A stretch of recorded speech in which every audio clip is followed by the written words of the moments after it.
Цяпер адшукаць у цэнтры Менску, да прыкладу, беларусаў яшчэ той квест, кожны другі мінак гэта расійскі турыст, поток іх за гады ізаляцыі вырас шмат кроць. Ну і беларускія чыноўнікі тым часам цешацца і не збіраюцца спыняцца. Да прыкладу, яны запускаюць усё новыя праграмы для гасцей з, як яе называе Лукашенко, братэрскай Расіі.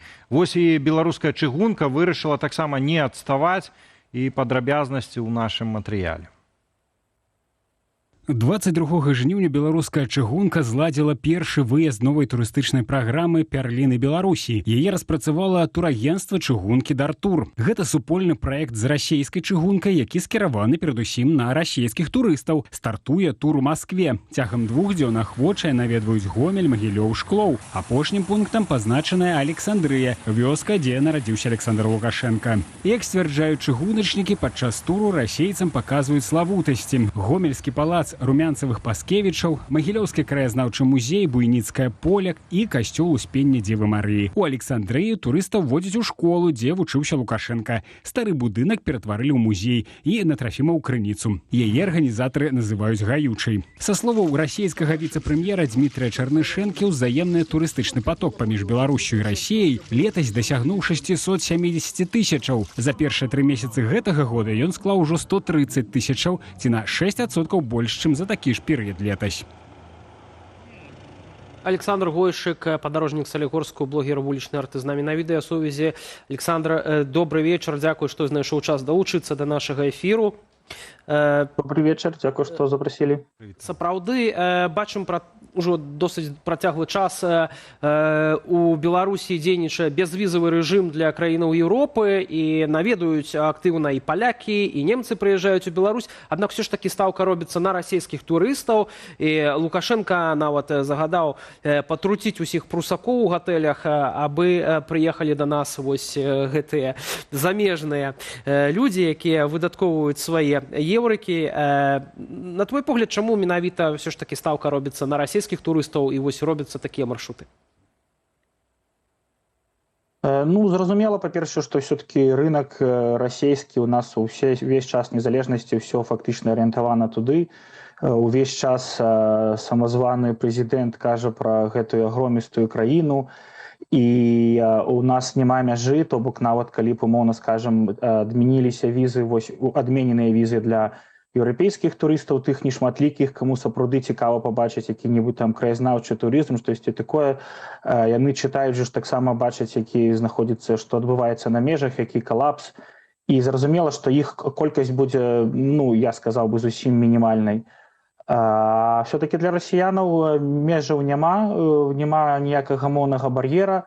Для іх традыцыйна лічыцца, што ўсё ў нас танна, чыстенька, парадачак, плюс вось гэты культ моцнай рукі, які ў іх увесь час там культывуецца. Паднялі, вось яны бачаць Беларусь, якую вось ужо паднялі з кален, якую ім такую узорна-паказовую, паказваюць прылізаную Шкло, Александрыя, пасля там аграгарадкоў. У іх ёсць на гэта попыт, і яны гэта робяць, таму тут няма чаму дзівіцца, таму што еўрапейскія турысты, калі паедуць, то гэта будзе зусім невялікая частка. Александр, ты аб'ездзіў увесь свет і быў у краінах, якія таксама цяжка назваць дэмакратыямі. Ці сустракаў ты нешта вось падобнае там вось на тур па жыццёвых мясцінах якога-небудзь мясцовага дыктатара? Было што-небудзь такое, альбо ўсё-такі ў нас такая унікальная краіна? Напрыклад, у Туркменістане ты пад любым кустом будзеш бачыць там значныя месцы, звязаныя там з Ніязавым ці яшчэ з кімсьці там. Мне здаецца, гэта і ў Таджыкістане было такое рознае. Я думаю, што калі на гэта ёсць попыт пэўнай ступені ці прапагандычныя нейкія штукі, то яны ёсць. У краінах, па-моему, Персідскага заліва таксама нейкія адметныя месцы, звязаныя з жыццём там шэйхаў, каралёў, манархаў. У Іраку я быў закінутай рэзідэнцыі, адной там з мноства рэзідэнцыяў Саддама Хусейна, якую хацелі спачатку ператварыць у турыстычную некую, там ужо новую ўладу, некую турыстычную Перліну, аднак каб яе просто не разграбілі, то яе просто абнеслі плотам, і там паліцыя чакае, і за невялікі там хабар можа там кагосьці прапускаць праз дзірку ў плоце. Але такога мэтанакіраванага, я думаю, як тут, мне адразу на памяць прыходзіць Туркменістан. Гэта такая постсавецкая паўночная Карэя. Вось я думаю, што ў паўночнай Карэі ўсё прасякнута духам такога вось чучхету, вось у нас там духам я нават не ведаю, як гэта назваць. Нездарма Лукашенку таксама на таджыцкі манер называюць бульбашы часам. Паслухай, а вось ёсць такое меркаванне, што пра Беларусь у свеце пераважна, калі і ведаюць, то ведаюць праз Лукашенку, а таксама, што краіна моцна пацярпела ад Чарнобылю. Ці сапраўды Лукашенко — это такі турыстычны брэнд Беларусі?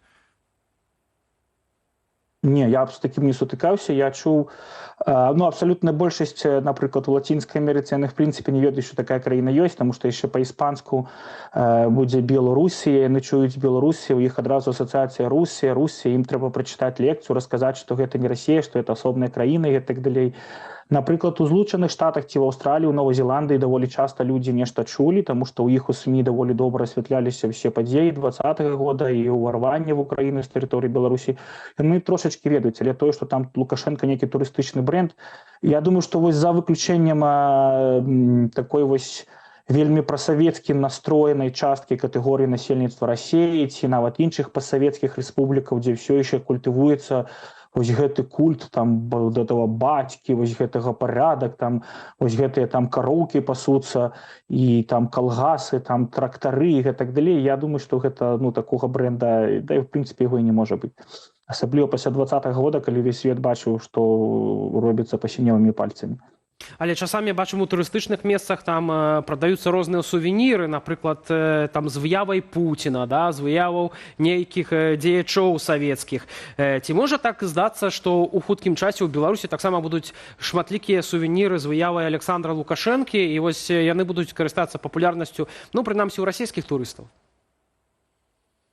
Я думаю, што гэта не выключана, і што прынамсі у расійскіх турыстаў, што ў іх, не гледзячы ні на што, іх заўжды будзе вялікая катэгорыя насельніцтва, якая мысліць абсалютна прасавецкі, і для іх Лукашенко быў і застаецца вось тым сапраўдным героем, які вось не даў, не разваліў, не дапусціў алігархаў і гэтак далей. Я думаю, што я нават не выключаю, што гэта ёсць. Я не выключаю, што там апроч якіх-небудзь там шакалад прэзідэнт, ці там яшчэ штосьці, што там ёсць штосьці такое, дзе ўжо непасрэдна там ад бацькі, бацькова хата ці штосьці там такое, тому што ўжо ў музыцы ўжо фактычна, можа толькі калі не напрямую, але ўжо гэта называецца там усё. Так што я думаю, што гэта вельмі верагодна, асабліва вось для гэтых турыстаў з усходу і іншых пасавецкіх краінаў, дзе можа быць вельмі моцны такі прасавецкі настрой, на жаль.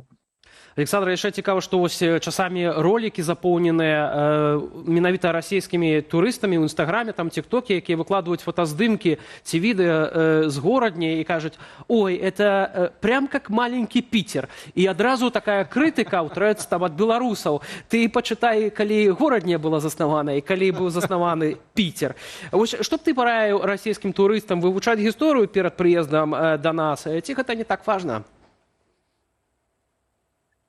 Ведаеце, я думаю, што это просто смешна. Это тут не штараецца на поўным сур'ёзе. Яны глядзяць на свет са сваёй вельмі скрыўленай перспектывы, сапраўдным крывым люстэрку, і яны на ўсё будуць глядзець вось перспектывы вялікай імперскасці, што вось это мы ім далі тут цывілізацыю, а да нас яны тут усе хадзілі ў лапцях, этих беларусаў ніколі не было, там і гэтак далей. І таму тут асабліва нейка, прынамсі на дадзеным этапе, то, што цяпер адбываецца ў свеце і ў нашым рэгіёне, то мне здаецца, гэта не мэтазгодна. Я думаю, што не здарма там Гомель унеслі ў гэтую чыгуначную экскурсію, каб паказаць прыгожы імперскі палац, вось Паскевічаў, там Румянцавых і гэтак далей. Я думаю, што гэта менавіта вот это вот прарасейская частка наратыву гістарычнага, яна вельмі моцна распрацавана менавіта для гэтых экскурсій, для гэтых турыстаў, якія туды едуць, якім все вось так вось прыгожа абгортваюць, што гэта тыя ж самыя, як там казалі, рускія са знакам якасці. Александр, напрыканцы вельмі караценька, калі можна, вось мы тут задаем такую апытанку, задалі для нашых гледачоў. Як вы ставіцеся да расійскіх турыстаў у Беларусі? 3 варыянты адказу. Добра, гэта нашыя браты, дрэнна, хай едуць назад, ніяк, абы грошы плацілі, ты б як адказаў? Ну, я хотел бы отказать вариантом номер 2, але я разумею, что шмат людей в Беларусі, хто як бы не можа нікуды выехаць і хто сапраўды нейкім чынам зарабляе на іх. І таму як бы, ну, на жаль, у дадзеным выпадку вось людзі зарабляюць, да іх хтосьці едзе, межы зачынены, і таму як бы, ну, хай едуць, але так акуратна. А яшчэ Але каб кажуць, ехалі назад потым. а яшчэ кажуць, што беларусы гасцінны народ. Дзякуй вялікі за гэтую размову. Александр Гойшык, гаспадарства, вядомы падарожнік, Салігорску, блогер і вулічны артыст, быў з намі на відэасувязі.